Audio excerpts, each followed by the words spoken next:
Ang pulong sa Dios buhi ug nagalihok nga gamahanan labi pang mahait kaysa espada nga duhay sulab ug modulot sa gitagbuan sa kalagog sa espiritu sa mga lutahan ug sa mga kauyukan ug mutugkad sa mga hunahuna ug katuyuan sa kasing-kasing. Ang tibuok nga kasulatan gipaginhawa sa Dios ug may kapuslanan alang sa pagpanudlo, alang sa pagpamadlong, alang sa pagpanulid, ug alang sa pagmatuto sa pagkamatarong aron ang tao sa Dios mamahingpit masinangkapan alang sa tanang mayong buluhaton. Paningkamuti pagayo ang pagpakita sa imong kaugalingon sa atubangan sa Dios ingon nga iyang nahimutan usa ka magtatrabaho nga dili kinahanglan magakaulaw nga sa hustong paagi magapanudlo sa pulong sa kamatuoran.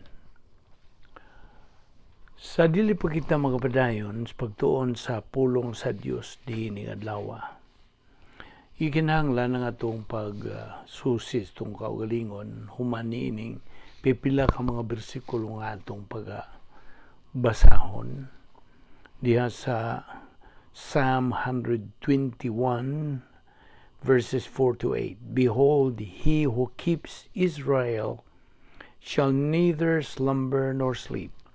The Lord is your keeper. The Lord is your shade at your right hand. The sun shall not strike you by day, nor the moon by night. The Lord shall preserve you from all evil. He shall preserve your soul. The Lord shall preserve your going out and your coming in from this time forth and even forevermore. Romans 11:33 to 36. Oh, the depth of the riches, both of the wisdom and knowledge of God. How unsearchable are his judgments and his ways past finding out. For who has known the mind of the Lord? Or who has become his counselor? Or who has first given to him, and it shall be repaid to him? For of him, and through him, and to him are all things, to whom be glory forever. Amen. Job 23:1 to 2. Then Job answered and said, Even today my complaint is bitter. My hand is listless because of my groaning. 2 Samuel 22:2 to 3. And he said, The Lord is my rock and my fortress and my deliverer, the God of my strength, in whom I will trust, my shield and the horn of my salvation, my stronghold and my refuge, my Savior, you save me from violence. Psalm 16:1 to 2. Preserve me, O God, for in you I put my trust. O my soul, you have said to the Lord, you are my Lord. My goodness is nothing apart from you. Karon natong susihon tong kaugalingon.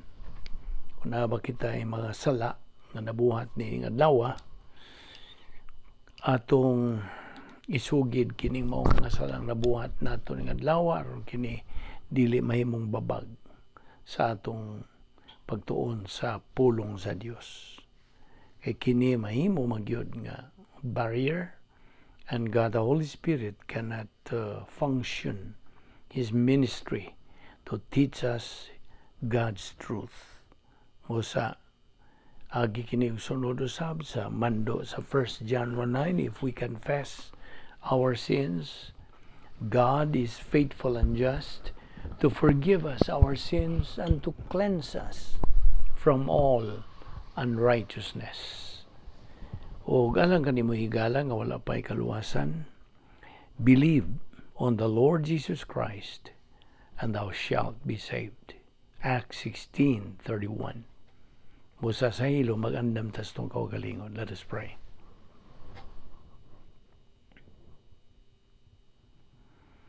Balaan na mo nga Diyos, nagapasalamat kami kanimo unas tanan sa imong pagdala ka namo ni ining dapita sa makausap pa. Aron kami makapadayon sa among spiritual momentum, pagtuon sa imong pulong. Salamat o Diyos sa paglugway nimo sa among kinabuhi. Di mailhan nga ikaw na pa'y plano sa matag usa ka namo. Bani kami niining among pagpadayon sa pagtuon sa imong pulong. Lamdagi kami pinagis pagtudlo ka namo sa balang Espiritu Santo aron kami makakatuon pa og dugang mga kamatuoran gikan sa imong mga pulong tangtanga mga babag nga niya sa mga nahuna. Salamat nining among Bible study through the YouTube ubos sa Vic Balbido Evangelistic Ministry. Kining tanan among ipasalamatan sa ngalan ni Ginoong Jesucristo. Amen. Well, may adlaw sa tanan na ito mga higala, mga suki, mga subscribers nga nagasunod, nagasubay nining atong adlaw-adlaw nga pagtuon sa pulong sa Dios. Og aniya pa kita nagadupot nining atong tun-anan nga giuluhan og practicing our Christianity. Ang atong gamit na gyud sa mga sumbanan o protokol sa plano sa Dios nga mao ang Christianity nga atong gibarugan ingon nga mga magtutuo ni Ginoong Jesucristo. Okay, agig review no sab aron di na gyud kini nimo makalimtan nga kitang mga magtotoo ni Ginoong Jesucristo in some point in our life nakadungog kita sa maayong balita sa kaluwasan ug atong gisanong positively responded ug atong gidawat ang maayong balita sa kaluwasan nga kita maluwas lamang pinaagi sa pagtuo lamang kang Kristo lamang. So, niadtong higayon nga mihimo kitag desisyon sa pagdawat, pagtuo kang Ginoong Jesucristo, kita nadugtong nahiusa kang Ginoong Jesucristo hangtod sa hangtod. Pinagi sa pagbautismo kanato sa Espiritu Santo o kita nangataw na pag-usab. John 3:3 ug John 3:7. O kita gisuluban na sa pagkamatarong sa Dios. We have been imputed God's perfect righteousness. Gawas pa niya na ang eternal life, kinabuhing wala na katapusan, gisulob o gihatag kanato sa Dios. John 3:16. O kita nangahimo na ka mga sakop sa arianong panimalay, nahimo na kitang anak sa Dios, o kita namatarong na declared righteous, justified sa tubangan sa Dios, o kita nahimo ng mga lungsuranon sa langit, tagalangit na kita, Philippians 3:20, o ang atong ngan gisuwat na, lista na didto sa mga listahan sa Lamb's Book of Eternal Life nga dili na gyud ka na matangtang bisan kanusa. That will never be blotted out. Unya automatically kita nasud sa plano sa Dios. So mao kini ang pipila ka mga butang nga nagpangitabo ka naton. Itong higayon nga mihimo kita labing may danong desisyon nga atong nahimo sa tibuok tang kinabuhi. But that was the most important thing. Nga kita nasud na sa plano sa Dios, luwas na kita, o mao na nga that is the phase 1 of the protocol plan of God. Unang hugna. Karon kay nasud naman kita sa plano sa Dios, tikang na kita, musod na kita, magkinabuhi na kita nining ikaduhang hugna, the phase 2 of the protocol plan of God, which is believer in time.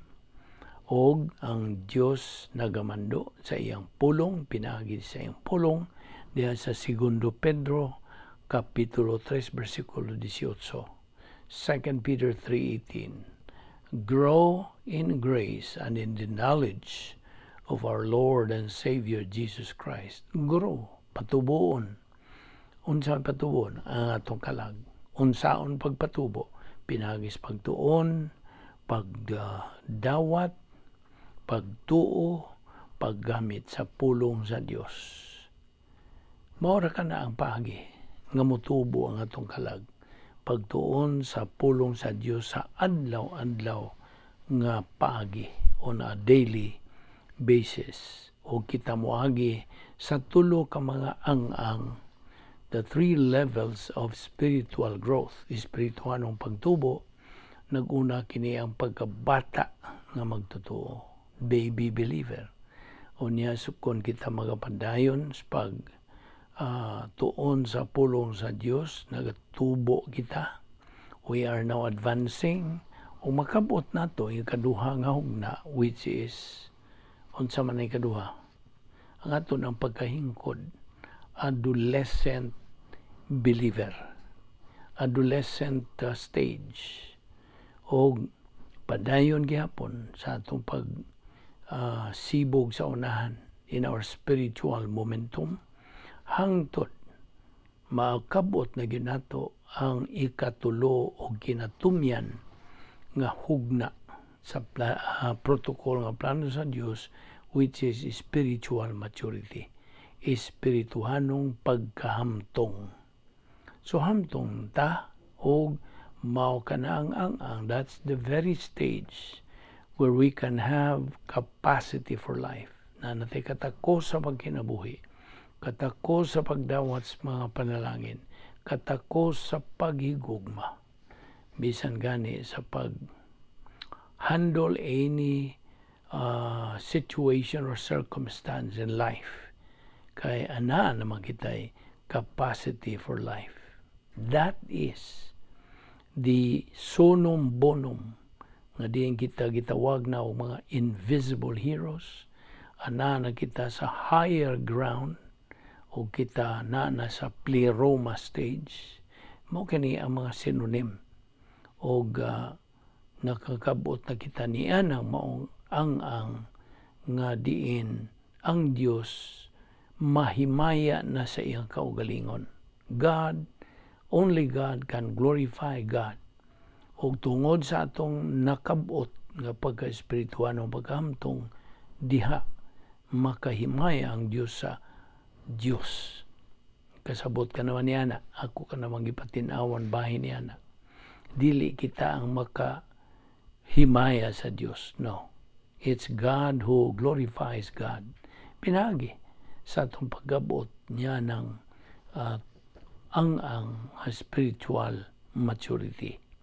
Kay nagagamit magita sa pulong sa Diyos ang iyang mga panguna-una, iyang tuyo, iyang plano, iyang kabubuton sa Diyos.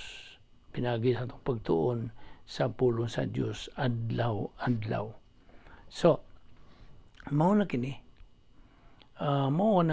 ang atong gitawag niining maong uluhan nga practicing our Christianity. Giginahanglan na ang atong pagbansay o di lang kay pagbansay, paggamit na yun to function our being Christians, ang atong pagka-Kristuhano, ang atong pagkaanak sa Dios, atong pagkamagtotoo. So niya kita sa ikaduhang bahin o hugna sa plano sa Dios, which is believer in time. Mao niya ang atong giduputan na base sa atong uluhan, practicing our Christianity. So, labihan sa kadaghang mga benepisyo, ang mga spiritual assets nga gisangkab sa Dios kanato. And in fact, tungod kiniya kita nining atong panahon nga gitawag og church age, panahon sa simbahan, this is the age of equal privileges and equal opportunities. Ugmao na nga, this is the most thrilling, the most adventurous, fantastic, sophisticated, unique nga age of the church. So bulahan kita nga nasod kita nining panahon. Bisan gani ang mga Old Testament giants like Moses, Abraham, David, all of them, they always wished nga makaabot sila nining atong panahon. Mingon sila, how we wished, we long to see the day nga makakaabot sila, panuan sila makaabot yun. Sila si Apostol Pablo, naman sila kaabot nining o dihay panahon nga nakakabot si Apostol Pablo nga nakasud pa siya sa church age. So mao kini ang atong giduputan karon. Church age believers kita. Mao na nga na daghang mga hagit nga atong giatubang nining atong panahon karon. Wa na ganit ta makasabot nining atong panahon nga nagkaguliyang naning atong kalibutan karon.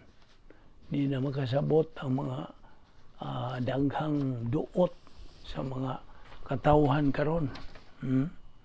Mao nang mangutanan sila kung sa may nahitabo nining atong kalibutan karon, what is wrong? Kay globally there is chaos, kagubot, kaguliyang. These are signs of the end times. Although dili pa nato matag-an, wa may makatag-an sa panahon gyud nga inigbalik ni Ginoong Jesucristo. The rapture is just like a thief in the night. Mukalit lang na.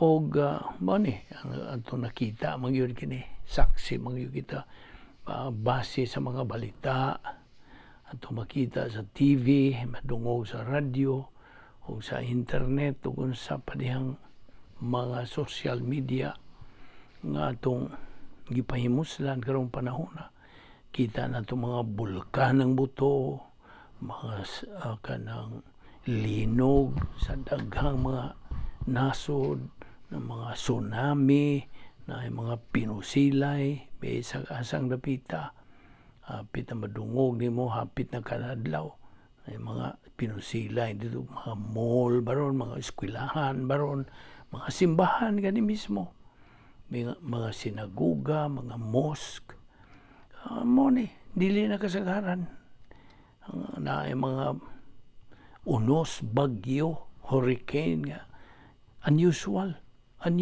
storms, typhoons, hurricanes, o na mga kanang mga aeroplano, mga helicopter, mga crash, unsa pa, kadaghang mga car accidents, patay diri, patay dito, gira diri, gira dito, unsa pa, o lately, unsa man, diba, naibaw na mo nining emergence and outbreak, nining 2019 novel coronavirus, stilan, bisag asa na, apan God's word says you will hear of wars and rumors of wars. So naitinga ka ba? Angay ba ni ikatinga? Are you surprised and shocked by these horrific incidents and occurrences ining atong kalibutan karon? Kini gitawag ni sa English og wake up call. Pagpukaw kini. Labi na din ni sa Amerika. Pagpukaw sa mga katawhan nga nahikatulog na na pagpanumbaling sa Dios ug sa iyang mga pulong. Naibaw naman ta nga do naman lay duha ka inunta. Duha ka butang, di man pud butang ang Dios ug ang iyang pulong mora na dili mausab. Nabitaw sa iyang pulong, heaven and earth will pass away but my word will never pass away. So kung ikaw way kadasig, way gana, way tinguha nga motubo, way kainit, way gugma, sa pagtuon sa pulong sa karon na gyud ang panahon. Yatagan pataglugway sa Dios. He is still giving us the chance. This may be your last chance. Kaya tinuod God, kini nga itong panahon, mo ni gitawag og grace period. Di ba? Ako naman hindi kanang patinaw kanimo nga ang ingnon ta palisigod sa Dios, grace before judgment. Ang grasya una karon disip mao ni panahon sa grasya. Atong itandi lang ni sa mga atong adlaw-adlaw panginabuhi nga. Di ba og doon na kay bayronon baron sa tubig, baron sa elektrisidad na man kay grace period og di ka kabayad. So di ka kabayad gitawag na Bisaya og amoroso ka, di ba? So na amoroso ka naman, delinquent ka naman. Therefore, kinahanglan na tagaan ka grace period. Okay? Na kay grace period nga na kay lugway, na to. Napakay chance tagan ka grace. Kini nga tong panahon karon, gitandi ni kaamgid kini nga grace period sa Dios. Okay? O kini grace period na man puy kaumanan. Kasabot ka. Na ay limiti. So karong panahon na grace period na pa. O kini atong pagsangyaw sa pulong sa Dios. Dala sa maing balita sa kaluwasan. We are carrying the gospel of the Lord Jesus Christ. Nga isangyaw kini. That is fulfilling the Great Commission. Nga atong tulumanon ingon nga mga Kristiyanon. Nga ipakalat, ipakailap, spread the good news of salvation. O kani atong pag-evangelism, this is part of evangelism, ana pakita sa normal evangelism. Normal pa. But pasabot, wapay mo gukod ni mo, wapay mo haras ni mo diha nga, nagtuon ka sa pulong sa Diyos, na kay kagawasan. You see? Hanoy pa. Wapay kaguliyang kung sana mo na normal evangelism pa kiningi mo nadungog. Panahay panahon nga mo banos, pasod mo puli ni ining normal evangelism. Unsa may gitawag niya? Unsa? Crisis evangelism. Mudangat na. Crisis evangelism na nga na ginukdanay na nagtuon ka sa pulong sa Dios. Unsa man? Ana mo na atong makita karon og baliktan yan tong grace period. Sama nis panahon ni Noah. Numdum ka ni Noah. Noah, maura to'y nakita sa Diyos nga nagapanumbaling o tinuuray Diyos pagtubo sa pulong sa Diyos. He had all the righteousness nga gihatag sa Diyos kaniya og siyan. He was functioning in the way God nga buot niya nga mo-function sa iyang kinabuhi. Og siya ra gyud nakita sa Diyos. Ug ang iyang pamilya. You see? So mga to nga kay nakita man yun sa Diyos nga wa na ang mga katawhan. Wa na'y pagtaghan sa kamaturan. Wa na'y pagpanumbaling nining mga kanang buluhaton sa Diyos. Tulumanon nato wala na. Wa na Diyos. So, mo to yung Diyos mingog Noah, ikaw ramang yoy tarong nining tanang mga katawhan ron. Kasi isangyaw pag yun Noe. Nagsangyaw si Noe sa 120 katuig niya sangyaw. Diyos may balita sa kaluwasan. Naminaw pa mga katawan. Magtagad ang mga katawan.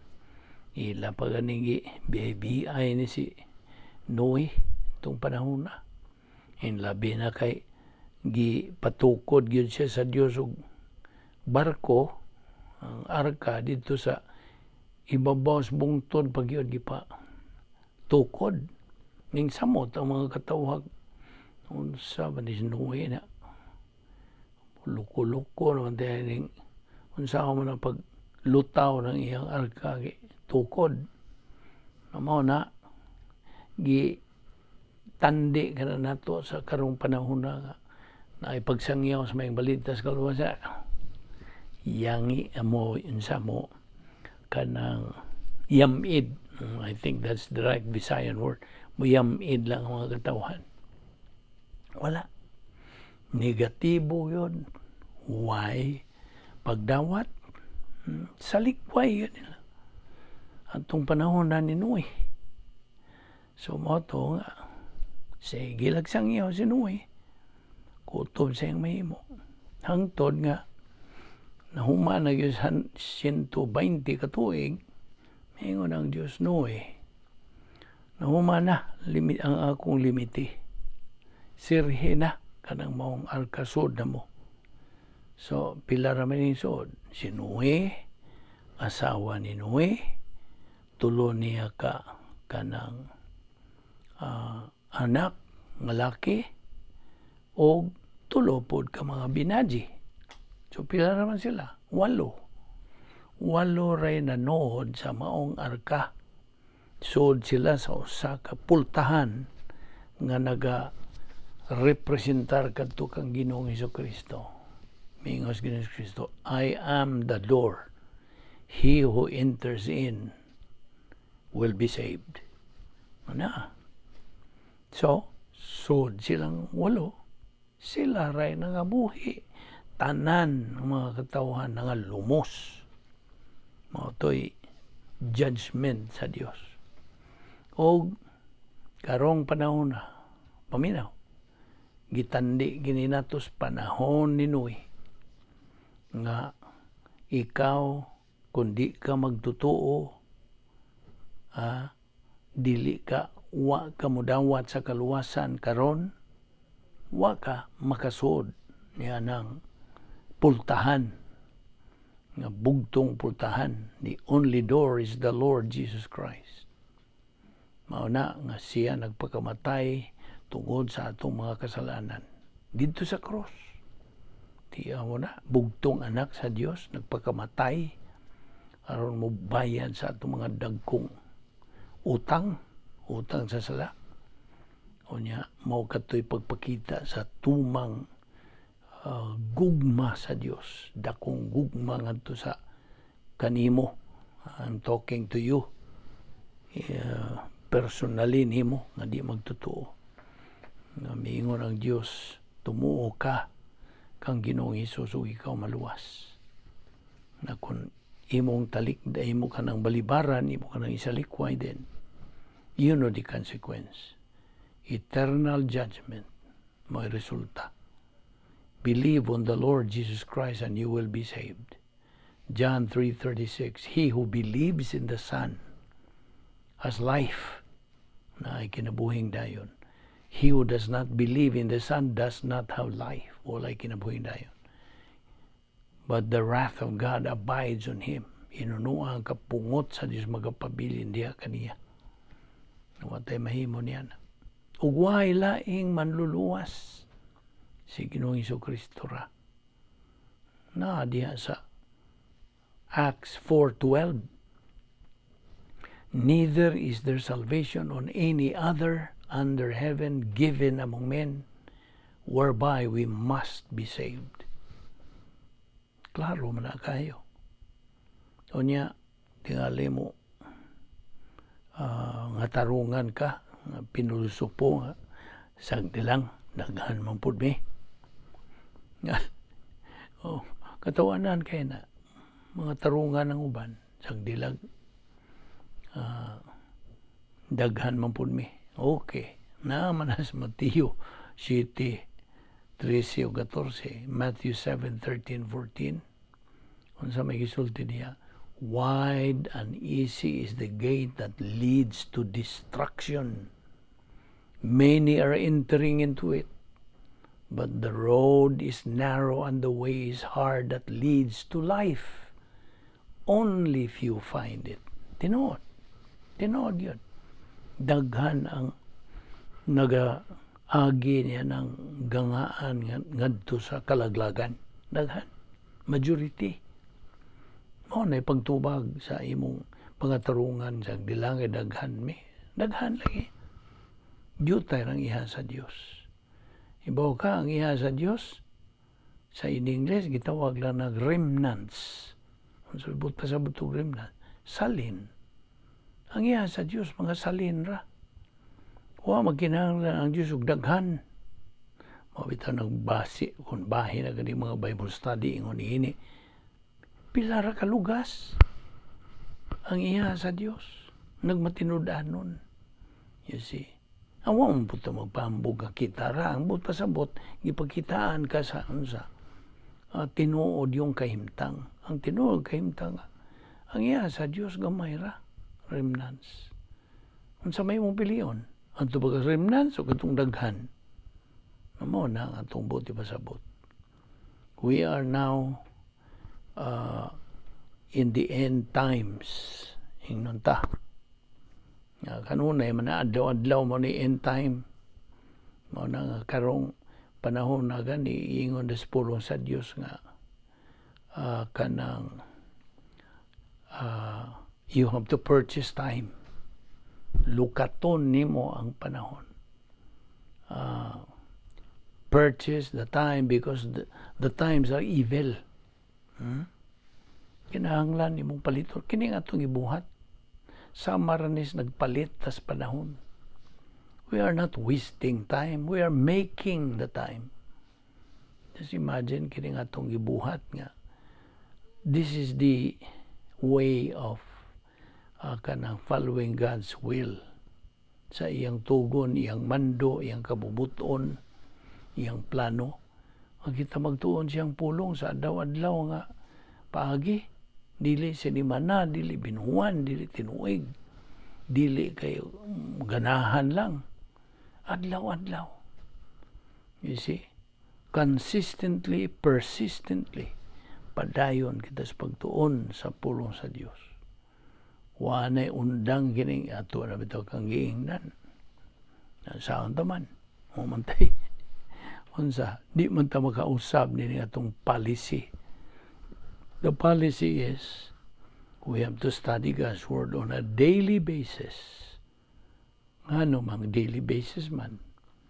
Tungod kay our life din sa kalibutan as Christians are full of challenges, full of struggles. You see? Nang saan man mo pag kanang atubang kung nanay mga pagsuway, nanay mga tentasyon, kung wa kay hinagiban. Mo bitaw nang mando sa pulong si Jesus kanang wear the full armor of God. Aron ikaw maandam sa harong na unya sa mga the storms of life. You see? Mao na nga every day sa akong kanang ehersisyo I make it a point nga mag-exercise ko adlaw-adlaw. Ug naay kahoy diha sa akong agianan nga dako kay kahoy nga lig-on kayo. Mo hunong ko diha mo. Tanaw ko niyang maong kahoy lig-on.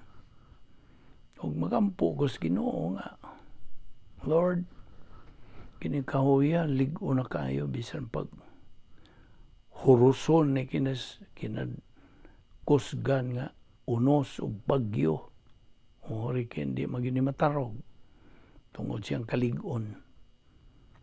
Lig-on siya nga di gyud matarog bisag unsa pa muhapak niya.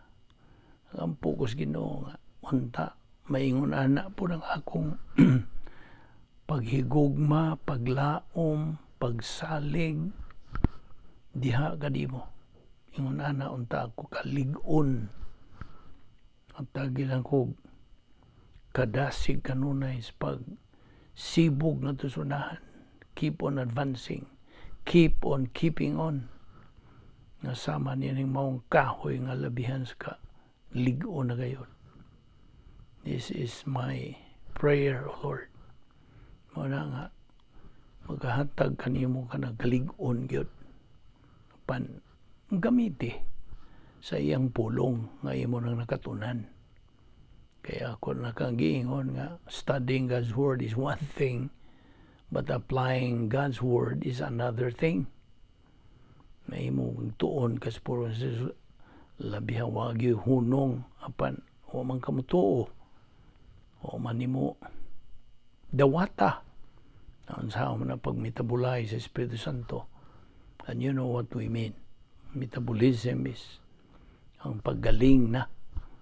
Galingon ba ang pulong sa Diyos ngayon mong nakatunan? Ang Espiritu Santo may mo galing na dili kita. Kung kita napunan sa Espiritu Santo, ayaw ginakalimti. That is the key. Nga ikaw mo advance in your spiritual life. Nga kanang ikaw mapunan sa Espiritu Santo. Ayaw gyud paghunong nga ikaw anaa sa in the state of sin na kay mga gikuptan dihang mga sala sa una, sala sa dila, sala sa buhat, kay kini mahimong babag. Dili ka makasibog sa mong espirituhanong kinabuhi kung nagtinir pa ka mga sala. Di man na ayaw ginakalimti. Muna nga ito ning ibalik-balik aron di na yun na mo makalimtan. You see? Unsa to'y prinsipyo? The rate of learning must exceed the rate of forgetting. Kinahanglan ang kapaspason sa atong pagkaton mulabaw sa atong kapaspason sa atong paghikalimot. Mao na nga sige kitag tuon sa pulong sa Dios. Ambot tingali ang uban diha muragi kanang ilaaya na o giluod na rin, balik-balik na ito nga itong ipang sigutan. What ay mahimo niya na? We are just doing our job as unto the Lord. Iya maning kabubuton. I am just functioning the spiritual gift nga iyang gihatag kanako nga the gift of evangelism. What ay mahimo? Ato lagi gamit agig sunod sa iyang kabubuton. So ato ni padayon ugma kini nga atong pagtuki, paghisgot bahin ining practicing our Christianity. Magampo ta. Amahan na mo nga Diyos, nagapasalamat kami kanimo nining matamis nga gayon sa among pagpagkambitay sa imong mga pulong, pagkikambitay kanimo Diyos. Bani kami sa among pagbugbuwag ni adlaw, likay kami sa mga kablinggan, dada kami pagbalik ugma ni dapita aron kami makapadayon sa among pagsibog ngadto sa unahan pinagi sa among spiritual momentum. Salamat niini among Bible study through the YouTube ubos sa Vic Balbido Evangelistic Ministry. Kining tanan namong ipasalamatan sa ngalan ni Ginoong Hesukristo. Amen.